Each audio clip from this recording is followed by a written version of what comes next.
Good evening, everyone. Welcome to the Lily and Nathan Ackerman lecture series on equality and justice in America at the Austin W. Marxe School of Public and International Affairs at Baruch College.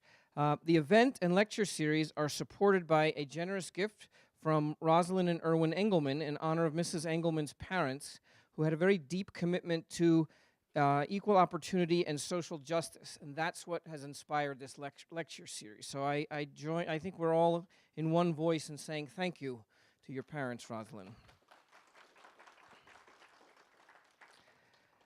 This lecture series provides an open environment to discuss relevant and urgent issues in the United States on areas of diversity, immigration, public affairs, inclusion, and inequality.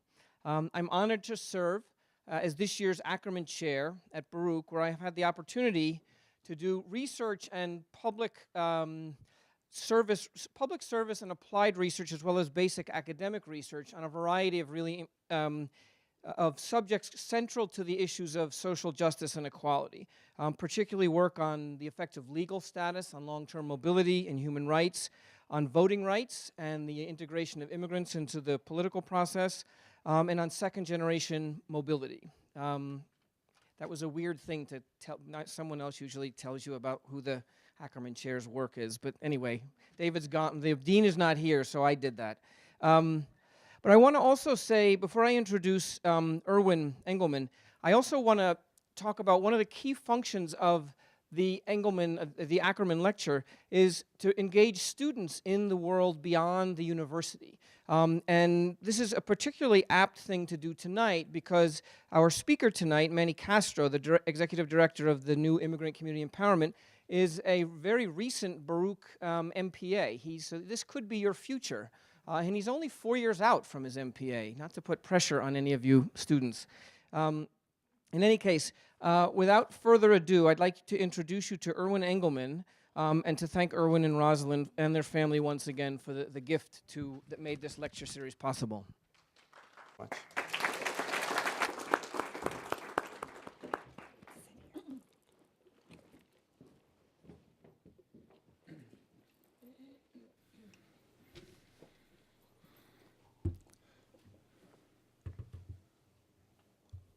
Can you hear me now? It's a real pleasure for me to welcome you all to this lecture. The Ackerman Lecture Series, as Robert mentioned, named for my wife Rosalind's parents, is very special, and if they were here tonight, they would be very proud. John Adams, in his letter of April 15th, 1814, wrote, "Remember, democracy never lasts long. It soon wanes, wastes, exhausts, and murders itself. There is never a democracy that does not commit suicide." Seems to me that the purpose of the Ackerman Lectures is to prove that the august Adams may be incorrect in his assessment. Civil discourse on the challenging issues of our time, most importantly equality and justice, may go a long way to dispel his fears. I don't know how many of you saw the newspaper articles this week about the caravan coming up through Mexico and coming to our border. Came in buses, making a long trip to this southern border all the way from Latin America. One woman, when interviewed, said she hoped to find a job and to support her children. The photographs were heartrending and reminded me that with the exception of Native Americans, American slaves, and indentured servants, this is a nation of immigrants. My wife's mother, as a child in Russia, worked as a slave laborer for the Nazis. well, for the Germans at that time, it was the First World War. And she dreamed of coming to our great country. It's amazing that the immigrants all have a sense of where they want to go and where they want to bring their genes. And we profit from that. Tonight's lecture is one which is pertinent and important at this time. We must have opportunities for civilized discourse on subjects which may be very discomforting to some and express the views of others. Mussolini said, "The way to fascism is like plucking a chicken one feather at a time until no one will notice that the chicken is bald." This must not happen here. And now I'd like to turn the microphone over to Robert, our Ackerman Chair. We're very proud that you're here again, Robert.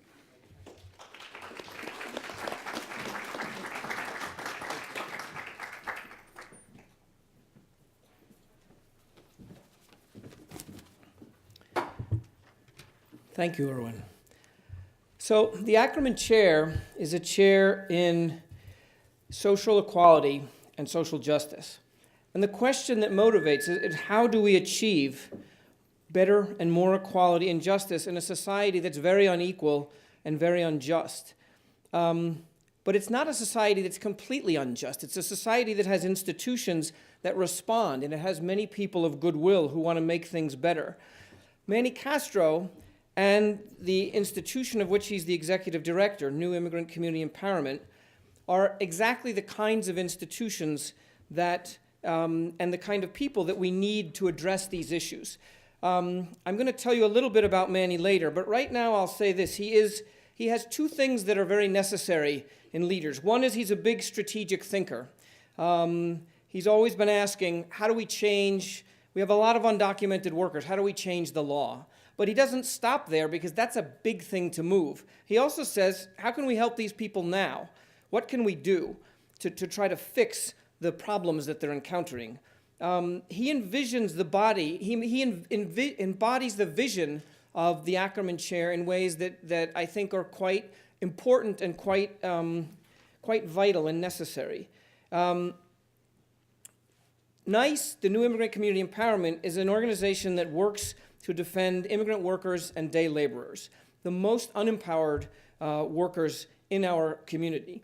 And how has Manny and NICE gone about doing this? Well, one of the things that they've done is to think strategically. So these may be undocumented workers in the eyes of the federal government, but they are community members in the eyes of New York State, New York City, and others. So to the Department of Labor, they're workers whose wages haven't been paid. And to the Department of Education, they're the parents of school children.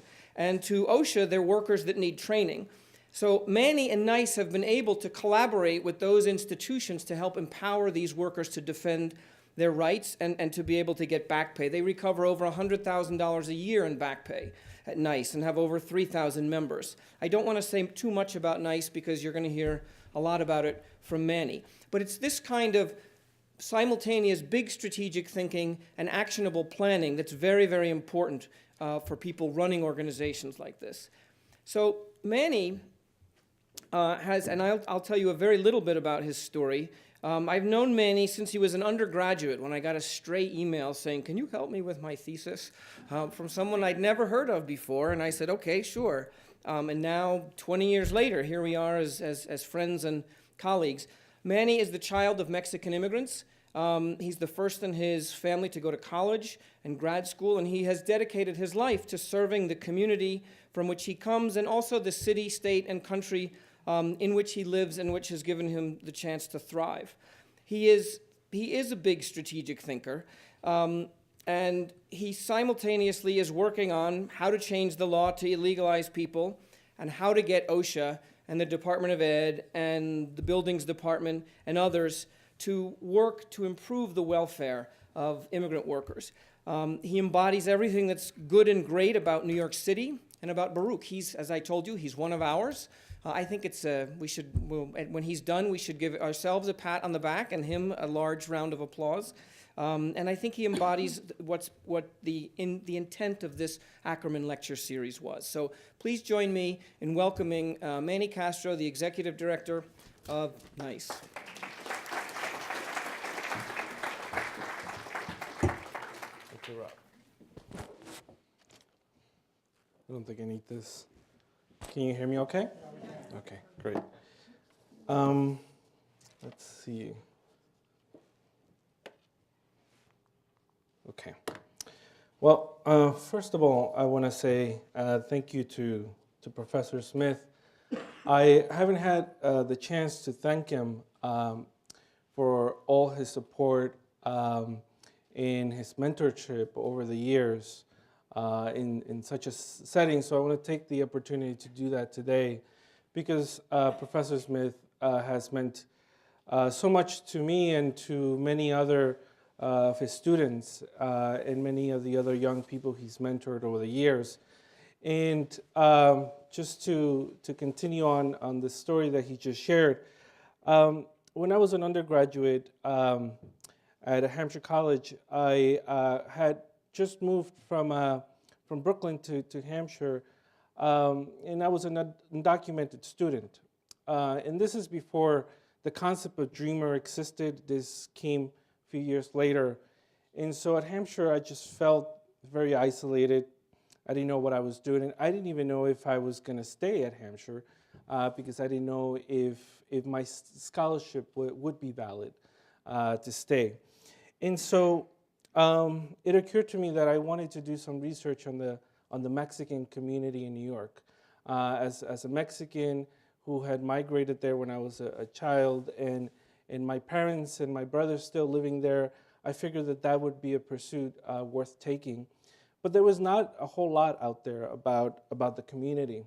And so I had to dig around, and when I found Professor Smith's research, at that point it was a thesis that he had written, I just felt full of emotion because it acknowledged my existence, my presence in this country and in this city that I knew as my home. And this is why in the thesis, Professor Smith had included his email, and I decided, you know what, I'm going to reach out to him. And surely he did respond. And that started my connection with Rob, Professor Smith. I don't think none of us would have imagined that 15 years later I would become his student, and then I would be here sharing my journey with all of you today. So I want to say thank you, Professor Smith, for everything you've done for me and for our community. Today I want to thank, of course, Baruch for bringing me back so soon. It's nice to be back and to be here to share some of my recent experiences. And also, of course, to the Engelman family. Thank you so much for your generosity and for making this possible. This lecture just seems so timely. The things that we can provide back to this community in the conversations that we can have are so important in the moment that we're living in today. My hope for today is not so much give you data, information about day laborers, the number of day laborers here. Professor Hector Cordero is in the room. He's got a tremendous amount of research done in that community, nor data unlike dreamers. Professor Smith has a tremendous amount of research in that area. But I wanted to take the opportunity to give you an inside look on someone who is working underground in the community, who is thinking through and grappling through what's going on with immigrants today. And thinking about strategies to empower immigrants and make sure that this community is able to overcome some of the aggressive attacks to them today. and also share my own journey as an undocumented student, an undocumented person, as a dreamer. It's something I often don't do. Over time, I decided that I would take a backseat and allow the younger dreamers to share their stories, but today felt just right. In part because this is a good time to evaluate where are we in the movement, not just dreamers, but people who are interested in the immigrant community. For me, this is a good time to think about the people that are being left behind, the people whose stories are not being lifted. The stories of the day laborers, for instance, the stories of those people who are being picked off the street and deported overnight. It is important for us to consider those narratives as well. And so I'd like to share some of the insights that I've gathered over these past couple of years in my life as an activist in this movement. So let me begin by sharing the story of Edgar Pasmino. Edgar found nice about a year ago. A friend of his told him about the organization. Edgar's pictured in the middle. His friends are there with him. We're here at May Day last year, almost exactly a year ago. These are our banners, that's our shirt. We're at Foley Square, we're celebrating May Day. We're out there showing a force of unity in our community. So he had found nice because a friend told him, well, you can go to this organization and get your training there. Why go pay for the training at some school that's probably going to overcharge you? You can go to NICE, get it for free. This health and safety training that Rob had mentioned is something that is required of construction workers to be able to work in the industry in this country and in New York. And Edgar came, and he was completely enthusiastic. He was so happy to have found an organization like NICE, but the people who belong to NICE and be able to belong to an organization, belong to a community that was fighting for the rights of immigrants and fighting for people like him. And I had a chance to have a conversation with Edgar when he first joined, and it was a great conversation, very inspiring to me, because he was just so happy to have found the organization.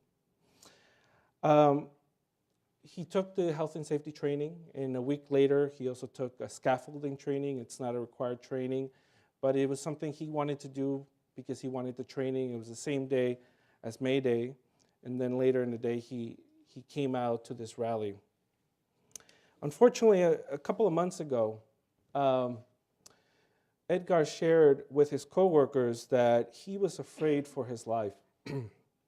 The job he was currently working at had some problems with the Department of Building. They had stopped the work site from operating. And apparently only a few workers were working at that site at the moment. And he felt fear for his life because they were doing some work he didn't really feel comfortable or prepared to do. But he had a tough choice. Does he tell his employer, I don't want to continue and risk being fired and losing his job? Or does he continue to work despite the risk? Unfortunately, Edgar chose to continue working at the site. A few days later, after he had shared with his friends the fear for his life, a forklift killed him, and he lost his life. Now, this was very difficult, of course, on his family and his friends and his colleagues. It was extremely difficult on the organization and on the people that work closely with workers and with members like Edgar, because this is exactly the kind of thing we try to avoid and that we fight for. I wanted to start with Edgar's story because tomorrow is May Day. Tomorrow is a year to the date that this picture was taken. And we will be marching in honor of Edgar. We will be out in the streets just as he would have been had he been alive today. And we will be asking the city and the state to do something about this crisis.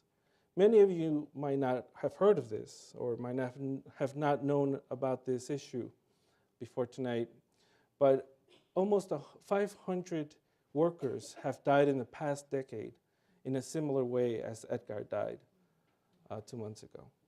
And this is a complete crisis. Had this been another profession, you would be seeing this on the news more often, and you would be seeing action from legislators. But unfortunately, construction workers, immigrant workers are thought of as disposable. And often they are blamed for for accidents that are completely preventable. And so tomorrow we will be marching in his honor, and we will be demanding the city and the state to take action. Just last week, we celebrated the Mass for the construction workers killed in the last year. This is at St. Patrick's Cathedral. We filled up the cathedral with construction workers. And we celebrated and remember the lives of the construction workers who've died in the past year. And as I said, 500 in the past decade, and we held a Mass in their honor and read their names. And so I wanted to start here because it shows how timely this is, how unfortunately we lose people and they're often forgotten. And it's just a reminder of the work that we do. They had at the cathedral helmets that symbolized the lives of all those who died.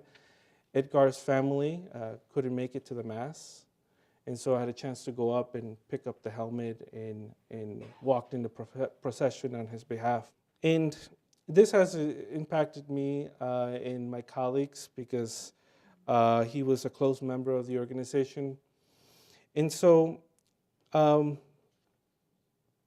makes me think about why I do this work and why I got started to do this work and what has led me to come and become the director of New Immigrant Community Empowerment. And I have a long story to share about this, but it really begins as an undergrad. I was actually an intern at NICE 15 years ago. And the experience that I had at NICE when I was first an intern there really left a mark in me.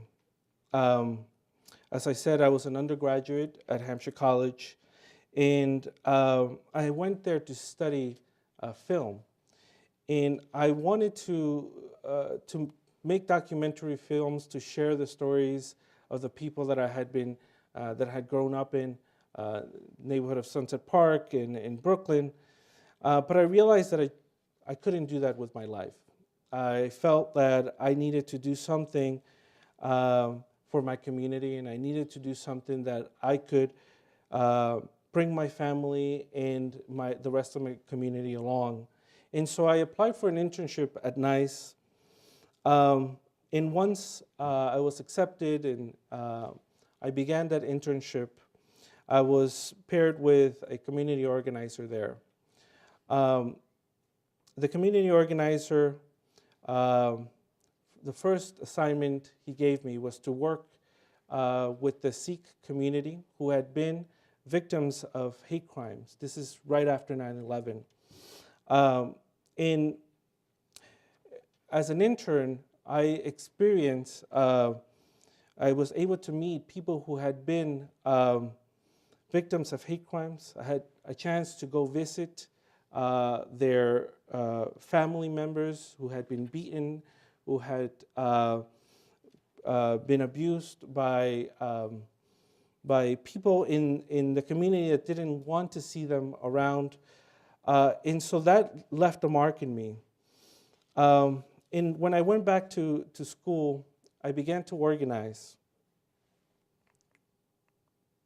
I began to organize with the Immigrant Workers Freedom Ride. And at the time, this is 2003, again, the concept of Dreamer didn't exist yet. And so I gathered a group of friends at Hampshire, and I realized that I needed to educate more people about what was happening in the community. And so we connected with a group of organizers from across the country, and we organized buses to New York City for a rally. So that was my first experience in sharing my story and sharing with other people what was the undocumented community going through. Later in 2006, I had a chance to organize during the 2006 mass mobilization where thousands of people came out to march against this anti-immigrant law that was being proposed in Congress. I was able to organize the rally in Massachusetts. And while I was organizing that rally, I was able to share that other cities were organizing mass mobilizations at the same time. Then later, I joined the DREAM Act movement. Of course, by then, more people began to share their stories. More people began to come out and share that they were undocumented, that perhaps they couldn't go to school because they didn't qualify for federal grants and support to go to school, or maybe the colleges that they wanted to go to didn't accept them or didn't allow undocumented students. I share this image because it's an iconic image of documented dreamers or students participating in civil disobedience in the Capitol. And this was very inspiring for for dreamers who were participating in this movement. And it was very much the reason why I continue to organize with my community. By 2010, we were fighting for the DREAM Act in Congress. We were organizing rallies, bringing buses to Washington, D.C. Professor Smith joined one of these rallies. And by 2012, by 2010, the DREAM Act had not passed, and so we continued to fight, and by 2012, we were able to win DACA. And this came about because of organizing, this came about because of bringing people together, and coincidentally, in 2012, we brought dreamers together to think about what kind of tactics would push the Obama administration to organize or to achieve the DREAM Act. And we were organizing possible occupations of campaign offices, and coincidentally, this is how we were able to achieve DACA in 2012. So I share this because this is a time that we're evaluating how we've organized as dreamers, how we've organized as a community to achieve these wins. When I was applying for the role of executive director at NICE, I realized that perhaps in the Dreamer movement, or in the time that we were fighting for dreamers, we had forgotten to lift the voices of day laborers and other immigrant communities. And so at the time, I was organizing for the passage of comprehensive immigration reform. These are some of the rallies that I was part of organizing. We realized that this was not moving along. We realized that in our fight for comprehensive immigration reform, and in our fight for our communities, we were not gaining any traction. And so um, I decided that, despite all of our attempts, despite all of our efforts, and despite the civil disobedience that we were engaging in, um, that we needed to go back to the local communities that we belong to, organize and to lift up the voices of some of the most vulnerable and some of the most um, uh, disempowered members of our community. And so I took the role of executive director at NICE because exactly of that thinking.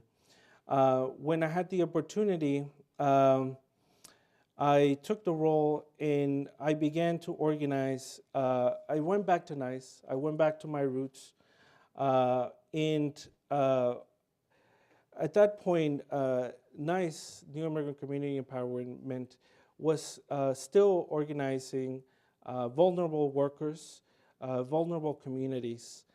And at that moment, NICE had evolved from working with victims of hate crimes, victims of uh, uh, of, uh, of of the anti-immigrant billboards and the anti-immigrant signage that was being put up in the neighborhood to work with day laborers. Now, day laborers had been a community that was in Jackson Heights, in the neighborhood where NICE is located, for many years, actually for many decades. And these day laborers, mostly construction workers, mostly workers who are working by the day and working in temporary jobs, are often misunderstood. There's a stereotype that day laborers are mostly men, mostly workers who are looking for work in the street corners and at home improvement home improvement centers. But in fact, day laborers are people who work on a temporary basis that perhaps of their immigration status, they are working in jobs that are unstable, that jobs where they can get fired, or who are not permanent. And so day laborers can also include women who are looking for jobs at employment agencies, who are looking for jobs through family networks, through friends, and through other means. And so NICE has been working with this community since 2006, when it transitioned to a membership organization, acknowledging that so many of the people that seeked their services were day laborers and people who were looking for jobs at employment agencies. And so day laborers are, the day laborers that we work with are primarily Latin American, primarily arriving from southern Mexico or Ecuador, Colombia, Venezuela, the Dominican Republic, and most recently immigrants from South Asia and Africa.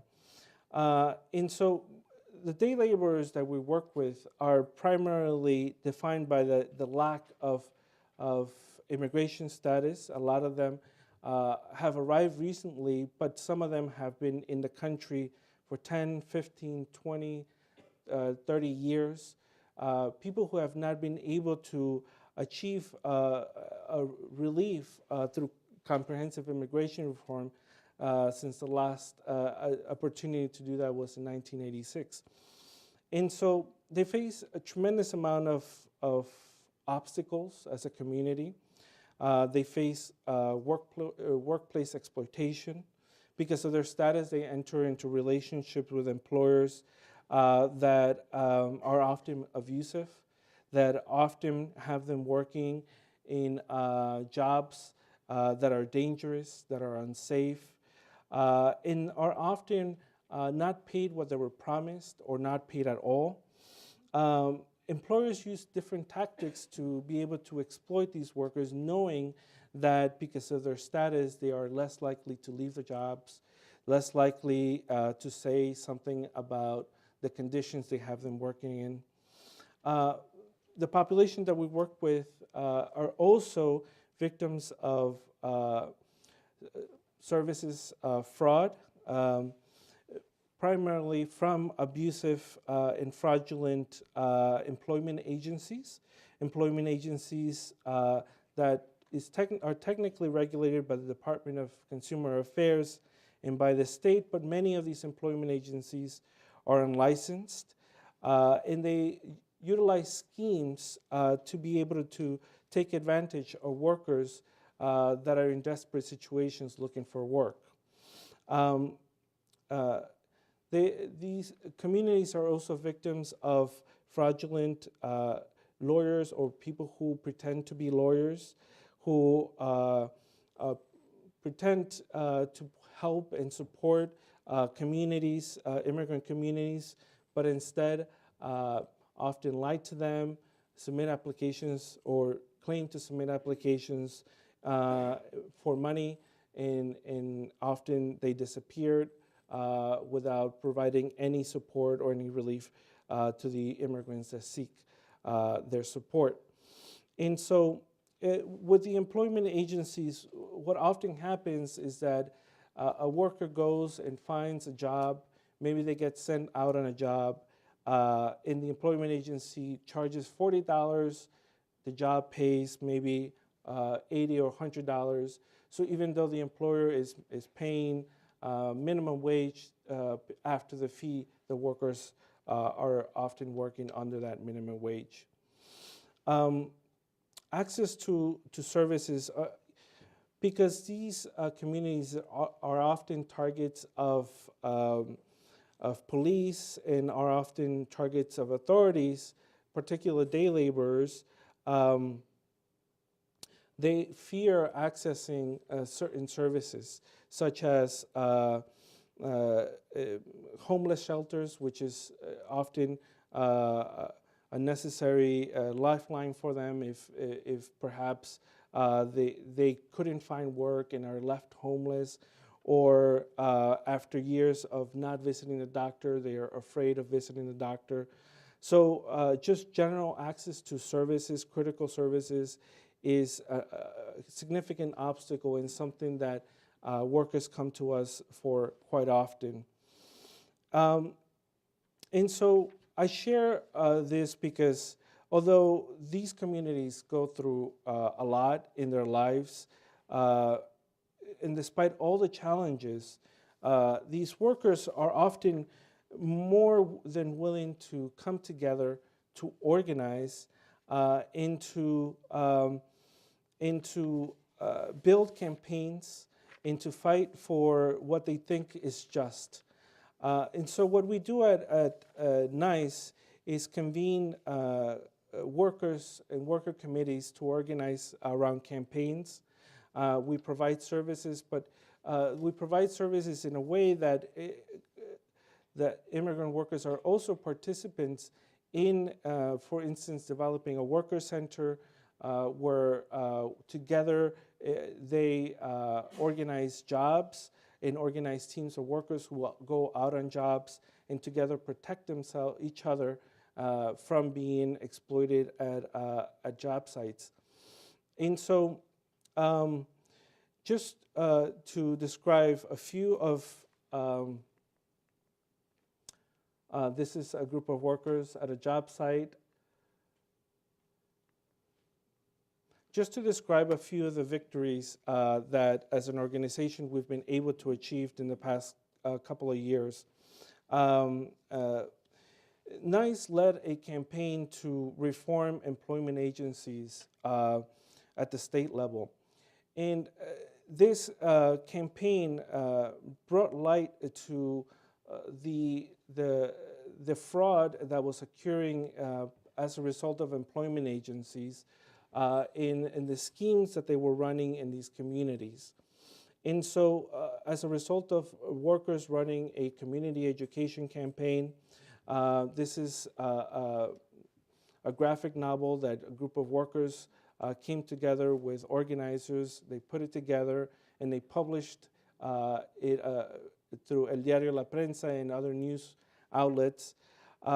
Because of this and the stories that they were able to share back to the elected officials, back to community leaders, they were able to get the support of enough legislators to pass employment agency reform at the state level, which gained bipartisan support. It was one of the few laws that passed the state legislature in the last 5 years that was immigrant friendly. And what it did is prevented employment agencies from charging upfront fees when workers were offered to be sent to jobs. What often would happen is that the employer or the employment agency would charge a worker $100, $200 for a job that didn't exist, and then the employee or the worker would come to an organization like NICE saying, well, I lost my money there and I never saw a job. And so that's what the law does. It prevents employment agencies from charging this upfront fee. What happens though, now employment agencies are often charging a whole week's pay from workers, or even 2 or up to 3 weeks of salaries.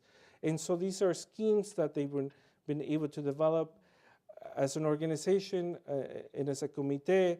The workers are now conducting mystery shopping where they're going to these employment agencies, seeing that whether they're following the new law, whether they're engaging in other schemes, and we're collecting this data to then later publish it in a report and demonstrate whether this law is effective or whether we need to pursue more legislation or more reform in the employment agency sector. Another huge victory that we were able to achieve with workers in the past couple of years was the recognition by the city that day laborers are a significant labor force in the city. After Superstorm Sandy, day laborers were an important workforce in helping rebuild some of the areas that had been affected by the superstorm, including Far Rockaway, Coney Island, the South Shore on Staten Island. Immigrant workers, day laborers went out there to work where other workers wouldn't. And so in the past couple of years, we were able to achieve support from the city council to be able to fund a day labor worker center that across at NICE in Queens and across the 5 boroughs. We've been able to achieve this because of the organizing that the members have done to be able to go and educate elected officials, city council members, the mayor, that this labor, the labor that they able to provide to the city is invaluable. They're often second responders in times of natural disasters. This was a significant victory for this community because they now have a center in which they can come and congregate.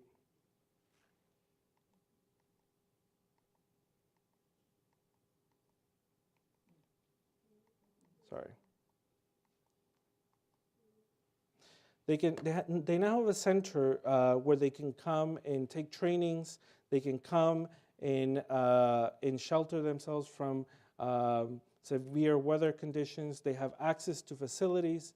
They have access to clean water, whereas before they didn't have any of this. And so what you're seeing here is one of the corners, paradas, that we organize workers at.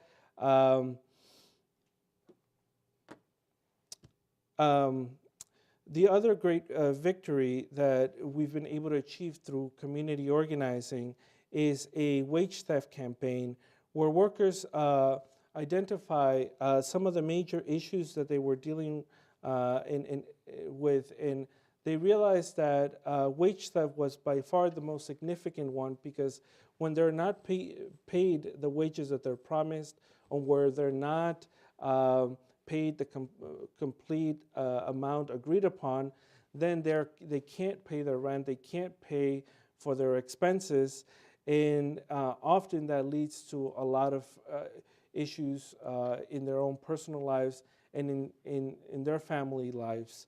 So they decided that that would be the major campaign, that they would do something about it, and they wanted to use technology. And so they came together to develop an application. Community organizers and artists and technologists came together and developed this application where they would use to gather data, gather the information when they went out on jobs. They gathered photos of the folks, the automobiles, the vans that would pick them up at the street corners. And this was a significant achievement. This was a first of its kind. It was widely covered. And in addition, they decided that they would start a campaign that would try to hold employers accountable by asking the city to say that if you are an employer and decided to steal the wages of your workers, and we can prove that through judgments against you, through fines and through citations given to you, if you've put your workers at risk, then you would your license would be revoked or suspended. And so I want to show you this video. If I can get it to play. Oh, there we go. This is a segment that covers, that describes the app that we developed with the day laborers. This also shows you some of the workers that we work with and some of the street corners that we're organizing at. And it also shows you a little bit of our day-to-day work at NICE. It's daybreak in Queens, New York. Day laborers gather to wait for work here, like at hundreds of other sites across the United States. We're located next to one of the largest day labor corners in the country. Manuel Castro is the executive director of NICE, the new immigrant community empowerment center that serves this worker population here. Many of them are undocumented immigrants. They're new to the city. They have a lot of barriers. You know, language is one of them. Even when there's work, says Castro, there may not be a wage. Wage theft involves a worker going out to a job, working a couple of hours a day or even weeks, and not getting the wages they agreed on or getting paid at all. It's a risk workers like Victor Galindo take on a daily basis. They say they'll pay you. They say come tomorrow. But then they change their telephone numbers, change everything, and disappear, and we don't get our money. But now NICE is heading up a project to stop wage theft and other abuses with a virtual way for workers to fight back. You know, you can identify the model of the car, the color. A smartphone app, 3 years in the making with the help of funding from the Ford Foundation and a construction workers union. And now it's not just going to operate here in these neighborhoods, but it's going to go national. The jornalero, Spanish for day laborer, will allow workers to keep easy records of wages agreed to and hours worked right on their phones. It will help them identify employers by things like vehicle type and license plate, and will even document dangerous conditions at work sites. And if there's a problem, a worker can send an instant system-wide alert to warn others on the app. Attorney Diana Marin represents victims of wage theft. Often scenario that I have is when I'm negotiating with employer for unpaid wages, they simply say, I don't know who he is, prove to me that he worked for me. She says the app could be a game changer because her clients will now have documentation. It's a new component, right? And it really is going to be a powerful one. I mean, they already are sharing information, but it's very informal. It's not in this kind of systematic collecting of data. Testing will begin this month. Activist Sol Agamende, who helped conceive of the idea, says the power it puts in workers' hands goes far beyond their daily wages. It's a tool for education.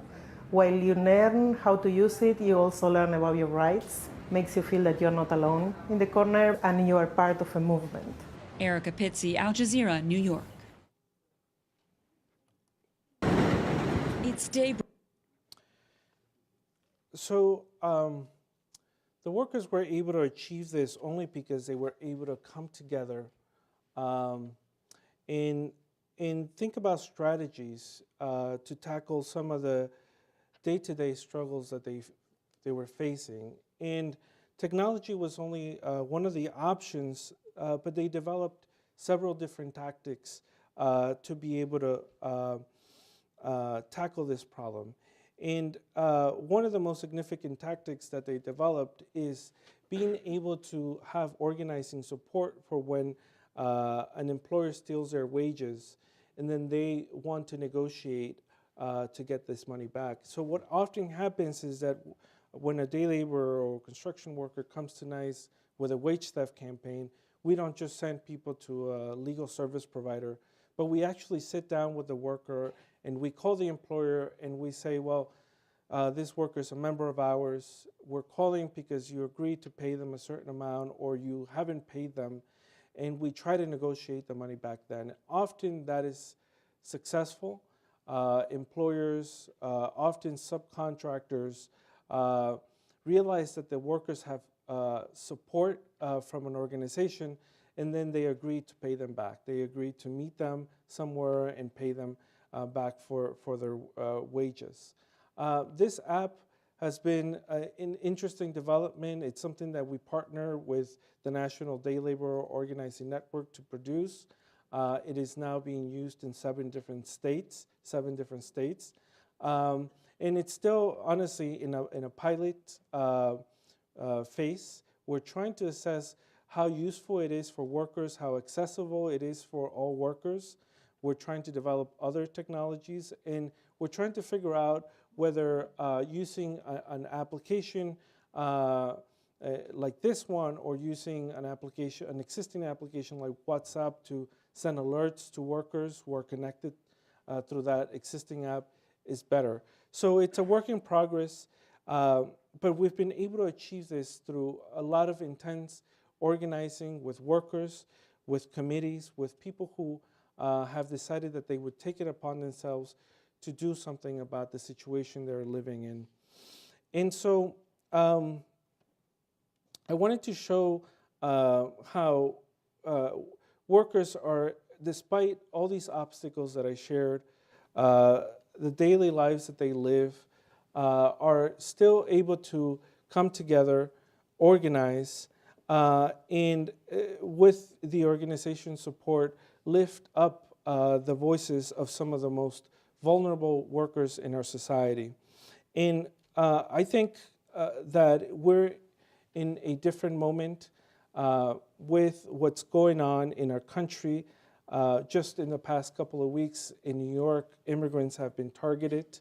We are seeing an increase, a number of raids in our communities, and we expect more. NICE has been one of the leading organizations in discussing what to do in case of workplace raids, what to do when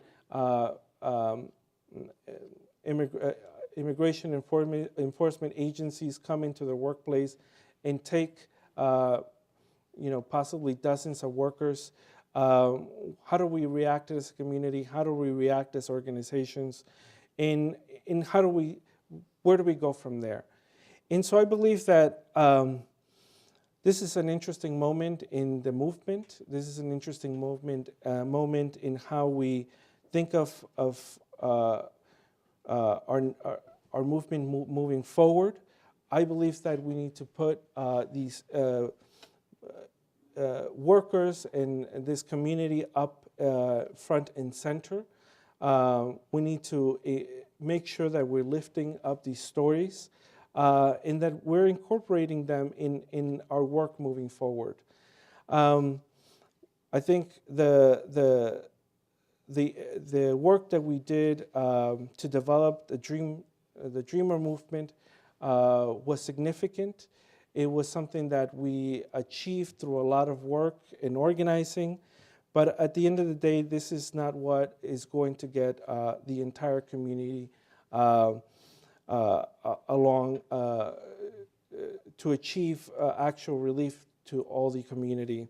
And so I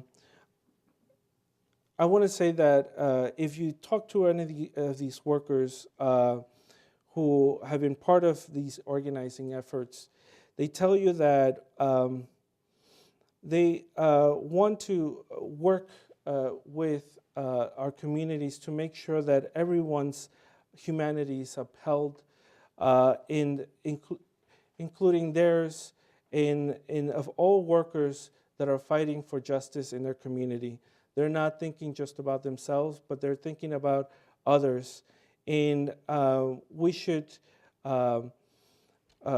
continue to organize with these communities. We should make sure that they're included in our movement, in our conversations moving forward, and not allow them to be targeted and further driven down into the shadows. Because what we're living through right now has the potential of really harming our community, and we need to make sure that we're highlighting some of the issues that I've highlighted here today, and to know that there's a possibility to organize and achieve a lot of great things with these workers. And so I want to conclude there. Thank you so much for listening to me and allowing me to share my story and the story of NICE and the workers who participate. And I hope that hopefully tomorrow I see some of you at the May Day rally in Washington Square Park. Thank you so much.